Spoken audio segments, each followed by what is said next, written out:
الحمد للہ رب العالمین، الصلاۃ والسلام علی سید المرسلین، اما بعد فاعوذ باللہ من الشیطان الرجیم، بسم اللہ الرحمن الرحیم۔ آج کا عنوان ہے ہمارا ذکر مصطفیٰ صلی اللہ تعالیٰ علیہ وسلم۔ ورفعنا لک ذکرک، اور ہم نے تمہارے خاطر تمہارا ذکر بلند کر دیا۔ ہمارے پیارے آقا صلی اللہ علیہ وآلہ وسلم کو اللہ تعالیٰ نے بے شمار فضائل و خصائل سے نوازا۔ ان میں سے ایک فضیلت حضور سید المرسلین صلی اللہ علیہ وسلم کے ذکر مبارک کی بلندی ہے، جو اوپر ذکر کردہ آیات میں بیان کی گئی ہے۔ رحمت دو عالم نور مجسم صلی اللہ علیہ وسلم نے حضرت جبرائیل علیہ السلام سے اس آیات کے بارے میں دریافت فرمایا تو انہوں نے عرض کی، اللہ فرماتا ہے کہ آپ کا ذکر کی بلندی یہ ہے کہ جب میرا ذکر کیا جائے تو میرے ساتھ آپ کا بھی ذکر کیا جائے۔ اور حضرت قتادہ رضی اللہ تعالیٰ عنہ فرماتے ہیں، اللہ تعالیٰ نے آپ کا ذکر دنیا و آخرت میں بلند کیا۔ ہر خطیب، ہر تشہد پڑھنے والا اشہد ان لا الہ الا اللہ کے ساتھ اشہد ان محمد الرسول اللہ بھی پکارتا ہے۔ اس رفعت ذکر کی بہت سی صورتیں ہیں، جن میں سے چند بیان کی جاتی ہیں۔ رفعت ذکریہ بھی یہ ہے کہ اللہ تعالیٰ نے اپنے حبیب صلی اللہ علیہ وسلم پر ایمان لانا، ان کی اطاعت کرنا مخلوق پر لازم کر دیا ہے، حتیٰ کہ خضر کا اللہ تعالیٰ پر ایمان لانا، اس کی وحدانیت کا اقرار کرنا اور اس کی عبادت کرنا اس وقت تک مقبول نہیں جب تک وہ محمد صلی اللہ علیہ وسلم پر ایمان نہ لے آئے۔ یوں ہی آپ کے راستے سے ہٹ کر چلنے والے کی اطاعت بھی بارگاہ خداوندی میں مقبول نہیں کہ اب وہی اطاعت الہی کہلانے کے مستحق ہے جو اطاعت رسول کی صورت پیدا ہو۔ جیسا کہ فرمایا، جس نے رسول کا حکم مانا بے شک اس نے اللہ کا حکم مانا۔ حضرت عبداللہ بن عباس رضی اللہ تعالیٰ عنہ فرماتے ہیں کہ اگر کوئی اللہ تعالیٰ کی عبادت کرے، ہر بات میں اس کی تصدیق کرے اور سرور عالم صلی اللہ علیہ وسلم کی رسالت کی گواہی نہ دے تو یہ سب بیکار ہے اور وہ کافر ہی مرے گا۔ ذکر مصطفیٰ صلی اللہ علیہ وسلم کی رفعت پر یہ امور بھی دلالت کرتے ہیں۔ آپ صلی اللہ علیہ وسلم کا ذکر زمین پر بھی ہے اور آسمانوں پر بھی، اور آپ صلی اللہ علیہ وسلم کا ذکر انسان بھی کرتے ہیں، فرشتے بھی، جنات بھی اور دیگر مخلوقات بھی۔ آپ صلی اللہ علیہ وسلم کا ذکر پتھروں نے بھی کیا اور درختوں نے بھی۔ دنیا کے ہر کونے میں آپ صلی اللہ علیہ وسلم کے ذکر کرنے والے موجود ہیں، چنانچہ دنیا کے ایک کنارے سے فجر کی اذانیں شروع ہوتی ہیں اور دنیا کے آخری کنارے تک دی جاتی ہیں، اور ابھی اگلی جگہوں پر فجر کی اذانیں نہیں ہوتی کہ پہلی جگہ ظہر کی اذانیں شروع ہو جاتی ہیں، اور ہر اذان میں آپ صلی اللہ علیہ وسلم کا نام اور رسالت کی گواہی پڑھی جاتی ہے۔ اور یوں دنیا کا کوئی ملک اور خطہ ایسا نہیں جہاں ہر وقت آپ صلی اللہ علیہ وسلم کا نام مبارک نہ لیا جا رہا ہو۔ یہی حال قرآن مجید کی تلاوت کا ہے کہ دنیا کے ہر خطے میں ہر وقت تلاوت قرآن جاری رہتی ہے اور لاکھوں مسلمان ہر وقت تلاوت میں مشغول ہوتے ہیں، اور قرآن ذکر مصطفیٰ صلی اللہ علیہ وسلم سے معمور ہے تو ہر وقت آپ صلی اللہ علیہ وسلم کا ذکر تلاوت قرآن کی صورت میں بھی جاری ہے۔ درود پاک کی صورت میں ذکر مصطفیٰ صلی اللہ علیہ وسلم کی شان تو یہ ہے کہ ہر آن ہر لمحہ دنیا میں آپ صلی اللہ علیہ وسلم پر درود و سلام پڑھا جا رہا ہے، اور اگر درود پڑھنے والا کوئی انسان بھی نہ ہو تو فرشتے ہر آن آپ صلی اللہ علیہ وسلم پر درود پڑھ رہے ہیں، اور یہ فرشتے زمین کی گہرائیوں سے لے کر عرش کی بلندیوں تک موجود ہیں۔ اور معاملہ کچھ یوں نظر آتا ہے، فرش پہ تازہ چھیڑ چھاڑ، عرش پہ طرف دھوم دھام، کان جدھر لگائیں تیری ہی داستاں ہے۔ آپ صلی اللہ علیہ وسلم کا نام مبارک عرش و کرسی پر لکھا ہوا ہے، سدرۃ المنتہیٰ اور جنتی درختوں کے پتوں پر نقش ہے، جنت کے محلات پر کندہ ہے۔ تمام انبیاء رسول علیہ الصلوۃ والسلام آپ کا ذکر کرتے ہیں۔ آپ صلی اللہ علیہ وسلم پر ایمان لانے کا اپنی اپنی امت سے وعدہ لیتے ہیں۔ ہر آسمانی کتاب میں آپ صلی اللہ علیہ وسلم کا ذکر موجود ہے۔ سوانح نگاری کی دنیا میں سب سے زیادہ کتابیں آپ صلی اللہ علیہ وسلم کی سیرت پر لکھی گئی ہیں۔ بیان فضائل میں دنیا میں سب سے زیادہ کتابیں آپ صلی اللہ علیہ وسلم کے فضائل کے متعلق تحریر کی گئی ہیں۔ نظم کی صورت میں دنیا کی تاریخ میں سب سے زیادہ کلام یعنی نعتیں آپ صلی اللہ علیہ وسلم کے بارے میں لکھی گئی ہیں۔ سب سے زیادہ زبانوں میں آپ صلی اللہ تعالیٰ علیہ وسلم کا تذکرہ ملتا ہے۔ اے رضا خود صاحب قرآن ہے مدعا حضور، تجھ سے سب ممکن ہے پھر مدد رسول اللہ کی۔ فرمانے باری تعالیٰ ہے اے محبوب، بے شک ہم نے تمہیں بے شمار خوبیاں عطا فرمائیں تو تم اپنے رب کے لیے نماز پڑھو اور قربانی کرو۔ بے شک جو تمہارا دشمن ہے وہی خیر سے محروم ہے۔ اس سورت کی شان نزول یہ ہے کہ نبی کریم صلی اللہ علیہ وسلم کے کسی شہزادے کے انتقال پر ابو لہب، عقبہ بن معیط، عاص بن وائل وغیرہ کفار دل آزار جملے کہنے لگے۔ کسی نے کہا محمد صلی اللہ علیہ وسلم کی جڑ کٹ گئی ہے، کسی نے کہا محمد صلی اللہ علیہ وسلم کی بات نہ کرو، وہ تو ایسا آدمی ہے جس کی جڑ کٹی ہوئی ہے، اس کی کوئی نرینہ اولاد نہیں ہے، جب فوت ہوگا تو اس کا نام مٹ جائے گا۔ ان کفار کے جواب میں اللہ تعالیٰ نے اپنے پیارے نبی صلی اللہ علیہ وسلم کی تسلی کے لیے یہ سورت نازل فرمائی کہ اے حبیب، ان لوگوں کی باتوں پر رنجیدہ نہ ہو، بلکہ ہمارے فضل و کرم پر نظر رکھے کہ ہم نے تمہیں بے شمار خوبیوں اور نعمتوں سے نوازا ہے، لہٰذا تم ان کے شکرانے میں نماز پڑھو اور قربانی کرو۔ اور جہاں تک تمہارے دشمنوں کا تعلق ہے تو انہی کی جڑ کٹی ہوئی ہے اور یہی خیر سے محروم ہیں۔ حقیقت یہ ہے کہ رہتی دنیا تک رسول کریم صلی اللہ علیہ وسلم کی شان میں گستاخی کرنے والا ہر شخص خیر سے محروم اور اس آیت کے تحت داخل ہے۔ یہ سورت نبی کریم صلی اللہ تعالیٰ علیہ وسلم کی بارگاہ خداوندی میں عظمت و وجاہت اور اللہ رب العزت کی نبی کریم صلی اللہ علیہ وسلم سے محبت کی بہت پیاری دلیل ہے، کیونکہ کفار نے جب آپ کا مذاق اڑایا تو اللہ تعالیٰ نے آپ کی طرف سے خود جواب دیا کہ تمہارا دشمن ہی ابتر خیر سے محروم ہے، اور یہ محبت کی علامت ہوتی ہے کہ اگر کوئی محبوب پر اعتراض کرے تو محب اس کا جواب دیتا ہے۔ یہ انداز قرآن مجید میں دیگر کئی جگہوں پر ہے۔ مثلاً جب ولید بن مغیرہ نے نبی کریم صلی اللہ علیہ وسلم کو دیوانہ، مجنون کہا تو اللہ تعالیٰ نے ولید کی مذمت میں اس کی خامیاں بیان کی اور نبی کریم صلی اللہ علیہ وسلم کو فرمایا کہ تم اپنے رب کے فضل سے دیوانے نہیں ہو۔ اس طرح ابو لہب نے ایک موقع پر نبی کریم صلی اللہ علیہ وسلم کی گستاخی کی تو اللہ تعالیٰ نے اس کی مذمت میں پوری سورت اتاری اور فرمایا ابو لہب کے دونوں ہاتھ برباد ہو جائیں اور وہ ہلاک ہو گیا۔ آیات میں فرمایا کہ اللہ نے نبی کریم صلی اللہ علیہ وسلم کو کوثر یعنی بے شمار خوبیاں عطا فرمائیں۔ کوثر کا لفظ کثرت سے نکلا ہے اور مبالغہ کا صیغہ ہے۔ اس کا معنی ہے بہت ہی زیادہ، بے انتہا کثرت۔ کسی چیز کا اتنا کثیر ہونا کہ لوگ اندازہ نہ لگا سکیں، وہ کثرت تعداد میں ہو یا مقدار و مرتبہ و معیار میں یا کسی اور اعتبار سے۔ گویا یہ فرمایا جا رہا ہے کہ تمہارے دشمن تو یہ سمجھ رہے ہیں کہ تمہارے پاس کچھ نہیں، حتیٰ کہ بیٹا بھی فوت ہو گیا، مگر حقیقت یہ ہے کہ ہم نے تمہیں اتنا دیا ہے جس کا کوئی اندازہ بھی نہیں لگا سکتا۔ لفظ کوثر میں بہت سی کچھ داخل ہیں۔ ایک قوی قول یہ ہے کہ کوثر سے مراد جنت کی نہر ہے۔ چنانچہ ابو داؤد میں ہے کہ ایک مرتبہ رسول صلی اللہ علیہ وسلم کی آنکھ لگ گئی، پھر آپ نے مسکراتے ہوئے سر اٹھایا اور فرمایا مجھ پر ابھی ایک سورت نازل ہوئی ہے، پھر آپ نے سورہ کوثر آخر تک پڑھی اور فرمایا کیا تم لوگ جانتے ہو کہ کوثر کیا ہے؟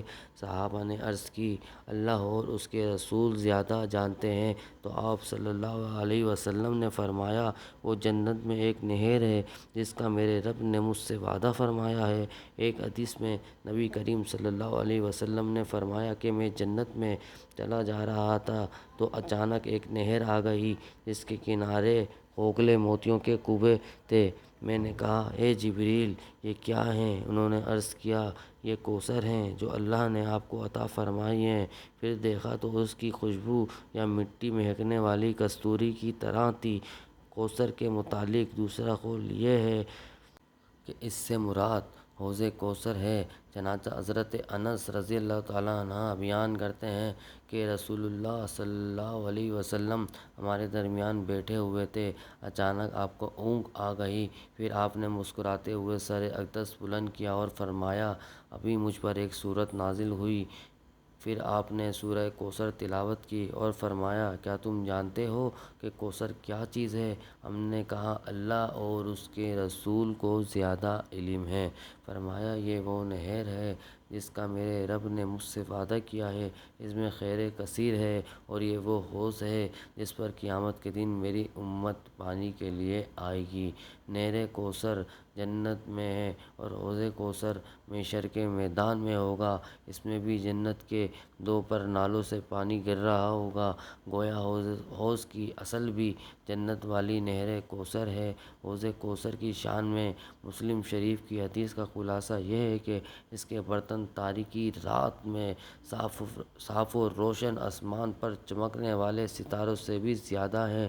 جو اس سے آب کوثر پیے گا وہ کبھی پیاسا نہ ہوگا۔ اس کوثر کی چوڑائی اس کی لمبائی کے برابر ہے جتنا عمان سے ایلا تک فاصلہ ہے۔ اس کا پانی دودھ سے زیادہ سفید اور شہد سے زیادہ میٹھا ہے۔ نہر کوثر اور حوض کوثر بظاہر دو قول ہیں لیکن حقیقت میں یہ سب ایک ہی قول کا حصہ ہیں اور وہ ہے خیر کثیر۔ چنانچہ صحیح بخاری میں حضرت عبداللہ بن عباس رضی اللہ تعالیٰ عنہ کا قول ہے کہ کوثر سے مراد وہ خیر ہے جو اللہ نے نبی صلی اللہ تعالیٰ علیہ وسلم کو عطا فرمائی۔ راوی کہتے ہیں میں نے سعید بن جبیر رضی اللہ تعالیٰ عنہ سے پوچھا کہ لوگ تو کہتے ہیں وہ جنت میں ایک نہر ہے، اس پر آپ نے جواب دیا کہ جنت میں جو نہر ہے وہ بھی اس خیر میں شامل ہے جو اللہ نے آپ کو عطا فرمائی۔ مجموعی طور پر کوثر کی تصویر میں تقریباً 30 اقوال ہیں۔ اور حقیقت یہ ہے کہ نبی کریم صلی اللہ علیہ وسلم کو بے انتہا خیر عطا کی گئی جس میں سب چیزیں داخل ہیں۔ مثلاً خیر کثیر میں قرآن مجید میں یقیناً داخل ہے کہ اس سے عظیم خیر اور کیا ہوگی۔ یوں ہی نبی کریم صلی اللہ علیہ وسلم کو اعلیٰ درجے کی حکمت بلکہ حکمتوں کے خزانے عطا کیے گئے اور حکمت کو خود قرآن نے کثیر فرمایا ہے۔ یوں ہی جوامع الکلم یعنی کثیر معانی کو چند لفظوں میں سمونے کی صلاحیت عطا کی گئی ہے۔ الغرض فرمایا گیا ہے کہ اے حبیب بے شک ہم نے تمہیں بے شمار خوبیاں عطا فرمائیں، تمہیں قرآن، نبوت، رسالت، اسلام، آسان شرعی احکام، حکمت، علم، معرفت اور نور قلب سے مشرف کیا، تمہارے پاکیزہ کردار کو عبادت و ریاضت اور اخلاق حسنہ، خصائل حمیدہ، شمائل جمیلہ سے آراستہ کیا، تمہیں کثیر معززات، شفاعت، مقام محمود، حوض کوثر، نہر جنت اور ساری جنت عطا کی، تمہیں صحابہ کرام کی پاکیزہ جماعت، امت کی کثرت، دین کا غلبہ، دشمنوں پر رعب، فتوحات سے نوازا، تمہارے نسب عالی کیا اور تمہیں حسن ظاہر و باطن میں کامل بنایا، شرق و غرب، زمین و آسماں، دنیا و آخرت، ہر جگہ ذکر حسن، تعریف و تحسین اور ثناء جمیل کی صورت میں تمہیں رفعت ذکر عطا کی۔ ان تمام نعمتوں کے شکرانے میں تم اپنے رب کے لیے نماز پڑھو اور قربانی کرو، تمہیں ابتر کہنے والا دشمن ہی خیر سے محروم ہے جبکہ تم تو بے انتہا خیر سے مالا مال ہو۔ سبحان اللہ۔ کسی خوبصورت انداز میں رب العالمین نے شان مصطفیٰ صلی اللہ علیہ وسلم بیان فرمائی۔ اعلیٰ حضرت امام احمد رضا خان رحمۃ اللہ علیہ اس کو اپنے شعر میں یوں بیان فرماتے ہیں: اے رضا خود صاحب قرآن مدعا حضور، تجھ سے سب ممکن ہے پھر مدحت رسول اللہ کی۔ رسول کریم صلی اللہ تعالیٰ علیہ وسلم نے فرمایا: اللہ تعالیٰ نے ساری دنیا میرے سامنے کر دی ہے، لہٰذا میں ساری دنیا کو اور جو کچھ دنیا میں قیامت تک ہونے والا ہے سب کا یوں دیکھ رہا ہوں جیسے اس ہاتھ کی ہتھیلی کو دیکھ رہا ہوں۔ مزید فرماتے ہیں کہ اللہ تعالیٰ نے میرے لیے زمین کو لپیٹ دیا تو میں نے اس کی مشرقوں اور مغربوں کو دیکھ لیا، اور قریب ہے کہ میری امت کی سلطنت ان تمام مقامات پر پہنچنے اور مجھے دو خزانے سر کو سرا سفید دیے گئے ہیں۔ ایک اور مقام پر فرمایا: میں نے اپنے رب کو بہترین صورت میں دیکھا۔ اللہ پاک نے مجھ سے پوچھا کہ مقرب فرشتے کس چیز میں جھگڑتے ہیں؟ میں نے عرض کی: اے مولا، تو ہی سب سے بڑھ کر جانتا ہے۔ تب اللہ پاک نے اپنے شایان شان اپنے ہاتھ میرے دونوں کندھوں کے درمیان رکھا، جس کی ٹھنڈک میں نے اپنے سینے میں پائی تو جو کچھ آسمانوں اور زمینوں میں ہے وہ سب میں نے جان لیا۔ شاہ عبدالحق محدث دہلوی رحمۃ اللہ علیہ فرماتے ہیں: اسی مسئلے میں کسی ایک کا بھی اختلافات نہیں ہے کہ رسول کریم صلی اللہ علیہ وسلم اپنی حقیقی زندگی کے ساتھ دائم اور باقی ہیں اور امت کے احوال پر حاضر و ناظر ہیں، اور حقیقت کے طلبگاروں کو اور ان حضرات کو جو آپ کی طرف متوجہ ہیں ان کو فیض بھی پہنچاتے ہیں اور ان کی ترتیب بھی فرماتے ہیں، اور اس میں نہ تو مجاز کا شائبہ ہے نہ تاویل کا، بلکہ تاویل کا وہم بھی نہیں۔ شاید بے معنی گواہ ایک صورت یہ بھی ہے کہ قیامت کے دن نبی کریم صلی اللہ علیہ وسلم اپنی امت کے حق میں گواہی دیں گے۔ چنانچہ قرآن مجید میں فرمایا: اور اس طرح ہم نے تمہیں بہترین امت بنایا تاکہ تم لوگوں پر گواہ بنو، اور یہ رسول تمہارے نگہبان و گواہ ہیں۔ حضرت ابو سعید خدری رضی اللہ تعالیٰ عنہ سے روایت ہے کہ رسول صلی اللہ علیہ وسلم نے فرمایا: قیامت کے دن ایک نبی آئے گا اور اس کے ساتھ ایک شخص ہوگا، اور ایک نبی آئے گا اور اس کے ساتھ دو شخص ہوں گے، اور ایک نبی آئے گا اس کے ساتھ زیادہ لوگ ہوں گے۔ اس نبی علیہ السلام سے پوچھا جائے گا: کیا تم نے اپنی قوم کو تبلیغ کی تھی؟ وہ جواب دے گا: جی ہاں۔ پھر اس کی قوم کو بلایا جائے گا، اس سے پوچھا جائے گا: کیا انہوں نے تم کو تبلیغ کی تھی؟ قوم کہے گی: نہیں۔ پھر اس نبی سے کہا جائے گا: تمہارے حق میں کون گواہی دے گا؟ وہ کہیں گے: محمد صلی اللہ علیہ وسلم کی امت۔ پھر حضرت محمد صلی اللہ علیہ وسلم کی امت کو بلایا جائے گا اور کہا جائے گا: کیا انہوں نے تبلیغ کی تھی؟ وہ کہیں گے: ہاں۔ پھر پوچھا جائے گا: تمہیں اس کا کیسے علم ہوا؟ وہ کہیں گے کہ ہمارے نبی صلی اللہ علیہ وسلم نے ہمیں یہ خبر دی تھی کہ سب رسولوں نے تبلیغ کی ہے۔ سبحان اللہ! حسن جمال مصطفیٰ حضور سرور کونین صلی اللہ تعالیٰ علیہ وسلم کی ذات حسن و کمال کا سرچشمہ ہے۔ کائنات کا حسن کا ہر ذرہ، ہر دہلیز مصطفیٰ صلی اللہ علیہ وسلم کا ادنیٰ سا بخاری ہے۔ زمانے کی تمام چمک و دمک آپ صلی اللہ علیہ وسلم کے دم قدم سے ہے۔ نبی کریم نے آپ صلی اللہ علیہ وسلم کو وہ جمال بے مثال عطا فرمایا کہ اگر اس کا ظہور کامل ہو جاتا تو انسانی آنکھ اس کے جلووں کی تاب نہ لا سکتی۔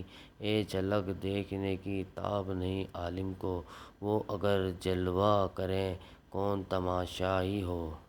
قرآن کریم میں ذکر حسن مصطفیٰ رب تعالیٰ نے اپنے محبوب کے حسن و جمال کو نہایت ہی خوبصورت انداز کبھی سراجاً منیرا، چمکتا چراغ سے تعبیر فرمایا، کیونکہ جس طرح چراغ سے مکان کی تاریکی دور ہوتی ہے اس طرح آپ کے وجود مسعود سے کفر و شرک کی تاریکی دور ہوئی اور تمام عالم نور ایمان سے منور ہو گیا۔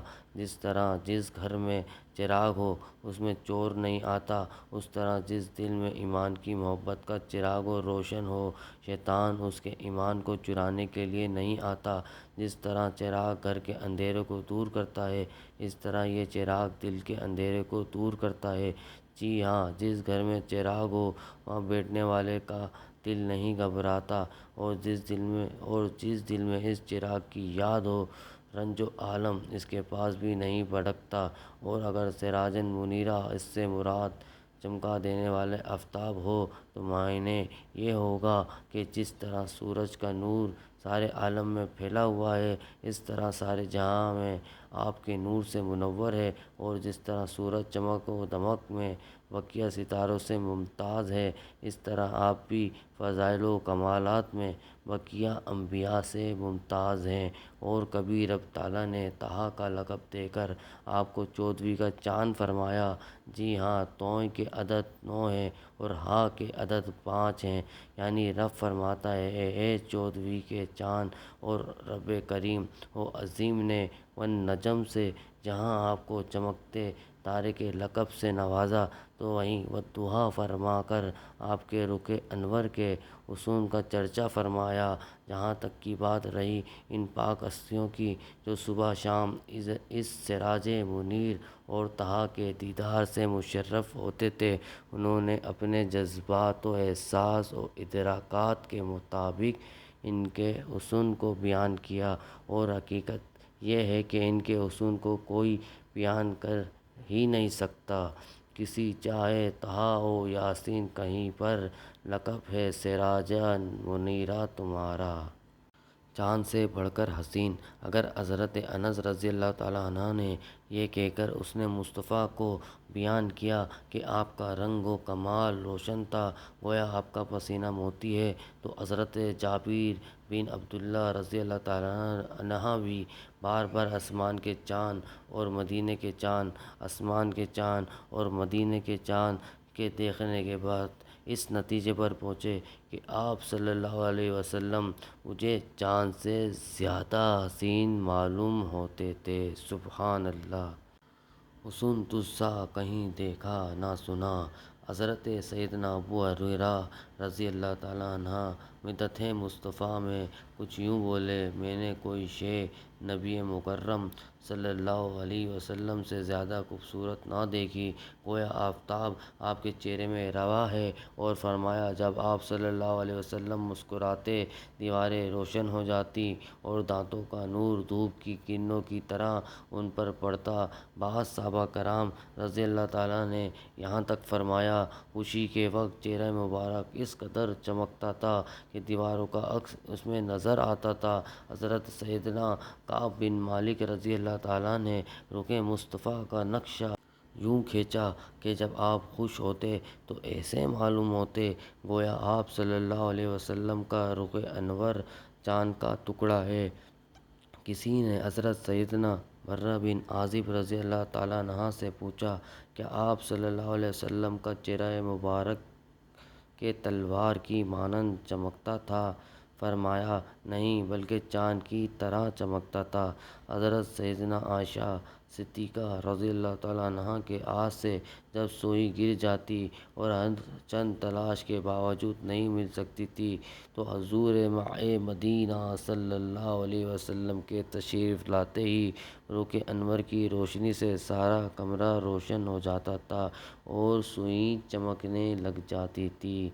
سوزنِ غم شدہ ملتی ہے تبسم سے تیرے، شام کو صبح بناتا ہے اجالا تیرا۔ آنکھ بھر کر دیکھ سکے۔ آئیے حضرت سیدنا دنا علیمہ رضی اللہ تعالیٰ عنہ سے پہلی زیارت کے تاثرات بھی ملاحظہ کیجیے۔ فرماتی ہیں حضور سید عالم صلی اللہ علیہ وسلم کو آپ کے حسن و جمال کی وجہ سے میں نے جگانا مناسب نہ سمجھا۔ میں آہستہ سے ان کے قریب ہو گئی اور اپنا ہاتھ ان کے سینہ مبارک پر رکھا تو آپ مسکراتے ہوئے میری طرف دیکھنے لگے۔ حضور انور صلی اللہ علیہ وسلم کی آنکھوں سے ایک نور نکلا جو آسمان کی بلندیوں میں پھیل گیا۔ حقیقت تو حضرت عمرو بن عاص رضی اللہ تعالیٰ عنہ فرماتے ہیں، چنانچہ فرمایا، میرے نزدیک رسول صلی اللہ علیہ وسلم سے بڑھ کر کوئی حسیں تر نہیں تھا۔ میں حضور اکرم صلی اللہ علیہ وسلم کے مقدس چہرے کو اس کے جلال و جمال کی وجہ سے جی بھر کر دیکھنے کی تاب نہ رکھتا تھا۔ اگر کوئی مجھے آپ صلی اللہ علیہ وسلم کی مدح محاسن بیان کرنے کے لیے کہتا تو میں کیوں کر ایسا کر سکتا تھا، کیونکہ آپ صلی اللہ علیہ وسلم کو آنکھ بھر کر دیکھنا میرے لیے ممکن نہ تھا۔ کسے ہے دید جمال خدا پسند کی تاب، وہ پورے جلوے کہاں آشکار کرتے ہیں۔ سبحان اللہ۔ حضرت سیدنا عبداللہ بن رواحہ رضی اللہ تعالیٰ عنہ نے فرمایا، اگر آپ صلی اللہ علیہ وسلم کی ذات مبارکہ میں روشن نشانیاں دیگر معجزات نہ بھی ہوتے تو آپ صلی اللہ علیہ وسلم کا چہرہ انور ہی آپ کے نبی ہونے کی خبر دیتا۔ حضرت سیدنا عائشہ صدیقہ رضی اللہ تعالیٰ عنہا فرماتی ہیں، آپ صلی اللہ علیہ وسلم کا حسن عالم سے نرالا اور رنگ بدن نہایت ہی روشن تھا۔ جو آپ کا وصف بیان کرتا وہ 14ویں رات کے چاند سے تشبیہ دیتا، اور آپ کا پسینہ مبارک چمک اور صفائی میں موتی کے مانند تھا۔ آئیے حضرت سیدنا ابن عباس رضی اللہ تعالیٰ عنہ کا ارشاد پڑھیے اور حب مصطفیٰ سے اپنے دل کو منور کیجیے۔ چنانچہ فرماتے ہیں، حضور انور صلی اللہ تعالیٰ علیہ وسلم کا سایہ نہ تھا۔ آپ سورج کی روشنی میں کھڑے ہوتے تو آپ کے جسم انور کی روشنی سورج کی روشنی پر غالب آ جاتی، اور اگر آپ چراغ کے پاس کھڑے ہوتے تو آپ کے جسم انور کی روشنی چراغ کی روشنی پر غالب آ جاتی۔ سرور کائنات شاہ موجودات صلی اللہ تعالیٰ علیہ وسلم کے مبارک کو بے مثال حسن و جمال کے بارے میں کہاں تک لکھا جائے۔ اعلیٰ حضرت امام اہل سنت لکھتے ہیں، لیکن رضا نے خط میں سخن اس پہ کر دیا، خالق کا بندہ خلق کا آقا کہوں تجھے۔ وہ سمجھتے ہیں بولیاں سب کی۔ ہمارے پیارے نبی صلی اللہ علیہ وسلم کو اللہ پاک نے بے شمار کمالات سے نوازا ہے۔ ان کمالات میں سے ایک دیگر مخلوقات اور خطوں کی زبانوں کا بھی جاننا ہے۔ حضور سب جانتے ہیں، ہمارے پیارے نبی صلی اللہ علیہ وسلم کو اللہ کریم نے تمام زبانوں کا علم عطا فرمایا تھا، جیسا کہ علامہ احمد بن محمد ساوی مالکی رحمۃ اللہ علیہ فرماتے ہیں، یعنی اللہ پاک نے آپ صلی اللہ علیہ وسلم کو تمام زبانیں سکھا دی تھیں، اور آپ صلی اللہ علیہ وسلم کو ہر قوم سے اس کی زبان میں کلام فرمایا کرتے تھے۔ شارح بخاری امام احمد بن محمد قسطلانی رحمۃ اللہ علیہ نے بھی اس بات کو کچھ لفظی اختلافات کے ساتھ بیان فرمایا ہے۔ جب کوئی ایسا اجنبی آتا جس کی زبان کوئی نہ سمجھ سکتا تو ہمارے پیارے نبی صلی اللہ علیہ وسلم نے صرف اس کی بات سمجھتے بلکہ اس زبان میں ارشاد فرماتے۔ رسول عربی اجمی زبان میں جواب۔ ایک مرتبہ ہمارے پیارے نبی صلی اللہ علیہ وسلم کے پاس مسجد حرم میں ایک اجمی وفد پہنچا۔ ان میں سے کوئی نبی پاک صلی اللہ علیہ وسلم کو نہیں جانتا تھا۔ ان میں سے ایک شخص نے اپنی زبان میں کہا، من ابو ان اسیران، یعنی تم میں سے اللہ کے رسول کون ہیں؟ حاضرین میں سے کوئی بھی ان کی بات نہ سمجھ سکا۔ نبی کریم صلی اللہ علیہ وسلم نے فرمایا، اور یعنی یہاں میرے پاس آگے آ جاؤ۔ وہ قریب آ گئے اور گفتگو کرنے لگے۔ آپ صلی اللہ علیہ وسلم نے انہیں ان کی زبان میں جواب دیتے رہے۔ آخر کار انہوں نے اسلام قبول کیا، آپ سے بیعت کی اور پھر اپنی قوم کی طرف لوٹ گئے۔ مفسر شہیر حضرت مفتی احمد یار خان علیہ رحمہ فرماتے ہیں، حضور صلی اللہ علیہ وسلم قدرتی طور پر تمام زبانیں جانتے ہیں۔ جب حضور جانوروں، پتھروں، کنکروں کی بولیاں سمجھتے ہیں تو انسان کی بولیاں کیوں نہ سمجھیں گے۔ وہ سمجھتے ہیں بولیاں سب کی، وہی بھرتے ہیں جھولیاں سب کی۔ آؤ بازار مصطفیٰ کو چلے، کوٹے سکے وہیں پہ چلتے ہیں، سبحان اللہ۔ درخت کیوں چل کر آیا؟ ہمارے پیارے نبی صلی اللہ علیہ وسلم نہ صرف عرب و عجم کی بولیاں جانتے تھے بلکہ بے زبانی کی زبان بھی سمجھتے تھے، جیسا کہ حضرت سیدنا اولا بن مروہ رضی اللہ تعالیٰ عنہ سے روایت ہے، نبی پاک صلی اللہ علیہ وسلم ایک بار سفر میں کسی جگہ سو رہے تھے تو میں نے دیکھا کہ ایک درخت زمین چیرتا ہوا آیا اور آپ صلی اللہ علیہ وسلم پر سایہ کر لیا، پھر واپس اپنی جگہ چلا گیا۔ جب نبی پاک صلی اللہ علیہ وسلم بیدار ہوئے اور میں نے اس بات کا ذکر کیا تو آپ صلی اللہ علیہ وسلم نے ارشاد فرمایا، اس درخت نے اپنے رب سے اجازت طلب کی تھی کہ وہ رسول صلی اللہ علیہ وسلم کو یعنی مجھے سلام کرے، اللہ کریم نے اسے اجازت عطا فرمائی، سبحان اللہ۔ مشہور مفکر حکیم الامامت مفتی احمد یار خان رحمۃ اللہ علیہ اس واقعے کے تحت فرماتے ہیں، درخت کی یہ حاضری صرف سایہ کرنے کے لیے نہ تھی بلکہ مجھے نبی پاک صلی اللہ علیہ وسلم کو سلام کرنے کے لیے تھی۔ اس سے معلوم ہوا کہ حضور انور صلی اللہ علیہ وسلم کو جانور و درخت بھی سلام کرتے ہیں۔ دوسرے یہ کہ حضور انور سوتے میں بھی سلام کرنے والوں کو سلام سنتے ہیں، انہیں جواب دیتے ہیں۔ آج بھی بعد وفات حضور کو دنیائے سلام کرتی ہیں۔ تیسرا ہے کہ اللہ تعالیٰ خود اپنی مخلوق کو حضور کی بارگاہ میں سلام کرنا بھیجتا ہے۔ دیکھو درخت اللہ تعالیٰ سے اجازت لے کر سلام کرنے آیا تھا، اپنے مولا کی ہے بس شان عظیم، جانور بھی کریں جن کی تعظیم، سنگ کرتے ہیں ادب سے تسلیم، بیڑے سجدے میں گرا کرتے ہیں، سبحان اللہ۔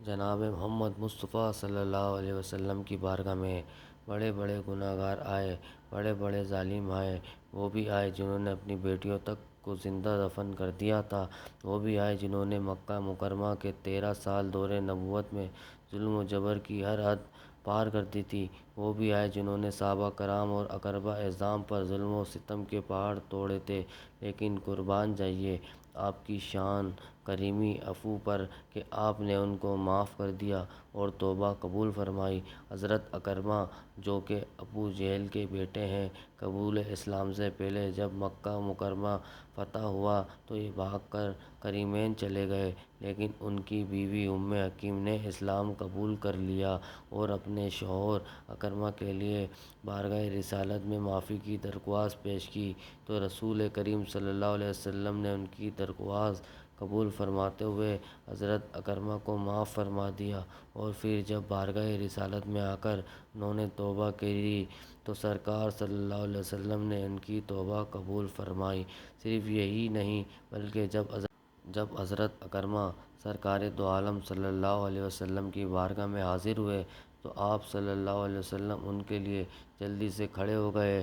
حضرت اکرمہ کی توبہ کا اس قدر اکرام فرمایا کہ صحابہ کرام سے پہلے ہی فرما دیا، تمہارے پاس اکرمہ مومن ہو کر آ رہے ہیں۔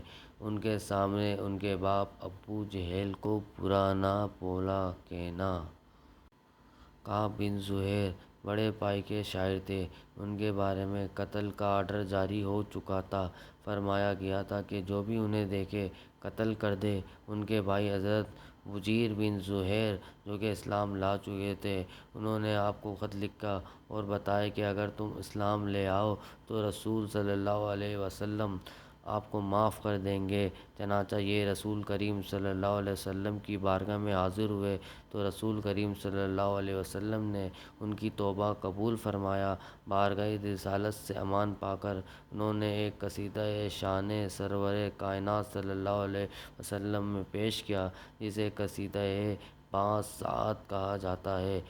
اسے قصیدہ بردہ بھی کہتے ہیں کیونکہ رسول کریم صلی اللہ علیہ وسلم نے قصیدہ سن کر انہیں اپنی مبارک چادر عطا فرمائی۔ اسی قصیدے کے دو اشعار میں ملاحظہ کیجیے: انبتوا ان رسول اللہ اوعد لی والعفو عند رسول اللہ معمول، ان اتیت رسول اللہ معتذرا والعذر عند رسول اللہ مقبول۔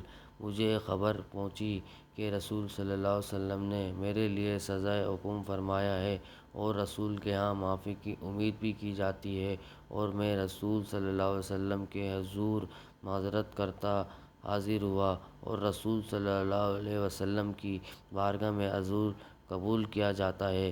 وحشی، جنہوں نے جنگ احد میں سید الشہداء حضرت حمزہ رضی اللہ تعالیٰ عنہ کو شہید کیا تھا، یہ بھی فتح مکہ کے دن بھاگ کر طائف چلے گئے تھے، مگر پھر طائف کے ایک وفد کے ہمراہ بارگاہ رسالت میں حاضر ہو کر مسلمان ہو گئے۔ حضور صلی اللہ علیہ وسلم نے ان کی بھی توبہ قبول فرمائی۔ حضرت ابو بکر صدیق رضی اللہ تعالیٰ عنہ کے زمانہ خلافت میں جب جھوٹے مدعی نبوت مسیلمہ کذاب سے اہل اسلام کی جنگ ہوئی تو حضرت وحشی رضی اللہ تعالیٰ عنہ بھی اپنا لہجہ لے کر جہاد میں شامل ہوئے اور مسیلمہ کذاب کو قتل کیا۔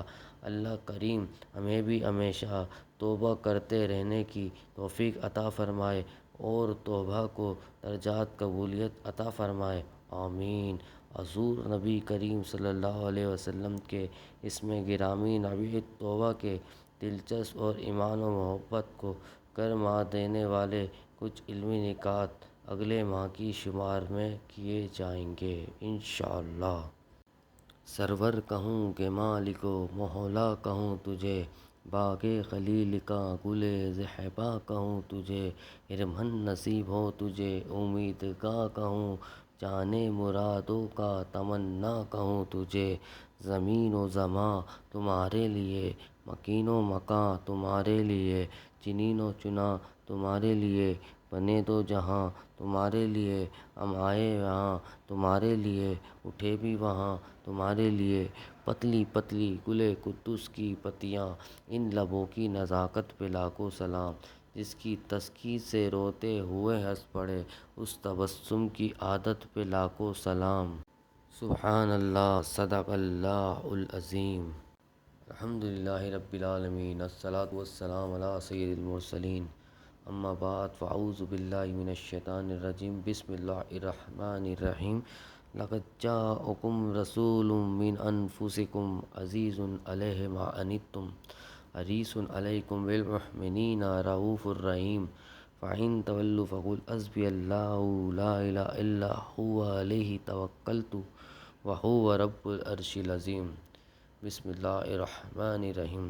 اللہم صلی علی سیدنا و مولانا محمد صاحب التاج والمہراج والبراق والعلم، دافع البلاء والوحباء والقحط والمرض والألم، اسمہ مکتوب مرفوع مشفوع منقوش فی اللوح والقلم، سید العرب والعجم، جسمہ مقدس معطر مطہر منور فی البیت والحرم، شمس الضحیٰ بدر الدجیٰ صدر العلیٰ نور الہدیٰ کیف الوریٰ مصباح الظلم، جمیل الشأن شفیع الامم، صاحب الجود والکرم، واللہ عاصمہ وجبریل خادمہ والبراق مرکبہ، والمعراج سفرہ، والسدرۃ المنتہیٰ مقامہ، وقاب قوسین مطلوبہ، والمطلوب مقصود، والمقصود موجود، سید المرسلین خاتم النبیین شفیع المذنبین، انیس العارفین رحمۃ للعالمین، راحت العاشقین مراد المشتاقین، شمس العارفین سراج السالکین، مصباح المقربین محب الفقراء والغرباء والمساکین، سیدی الثقلین نبی الحرمین امام القبلتین وسیلتنا فی الدارین، صاحب قاب قوسین محبوب رب المشرقین ورب المغربین، جد الحسن والحسین، مولانا و مولا الثقلین ابی القاسم سیدنا محمد ابن عبداللہ، نور من نور اللہ، نور من نور اللہ، نور من نور اللہ، یا ایھا المشتاقون بنور جمالہ، بلغ العلا بكماله كشف الدجى بجماله حسنت جميع خصاله صلوا عليه وآله وصحبه وسلموا تسليما اللهم صل على سيدنا محمد وعلى آل سيدنا محمد صلاة تنجينا بها من جميع الأحوال والآفات وتقضي لنا بها جميع الحاجات وتطهرنا من جميع السيئات وترفعنا بها عندك على درجات وتبلغنا بها أقصى الغايات من جميع الخيرات في الحياة وبعد الممات إنك مجيب الدعوات ورافع الدرجات وكافي الحاجات وكافي المهمات ودافع البليات يا الله المشكلات أغثني أغثني أغثني يا إلهي إنك على كل شيء قدير اللهم صل على محمد وعلى آل محمد كما صليت إلى إبراهيم وعلى آل إبراهيم إنك حميد مجيد اللهم بارك على محمد وعلى آل محمد كما باركت إلى إبراهيم وعلى آل إبراهيم إنك حميد مجيد رب اجعل لي وقيم الصلاة ومن ذرياتي ربنا تقبل دعاء ربنا اغفر لي ولوالدي وللمؤمنين يوم يقوم الحساب سبحان ربك رب العزة عما يصفون والسلام على المرسلين والحمد لله رب العالمين صدق الله العظيم.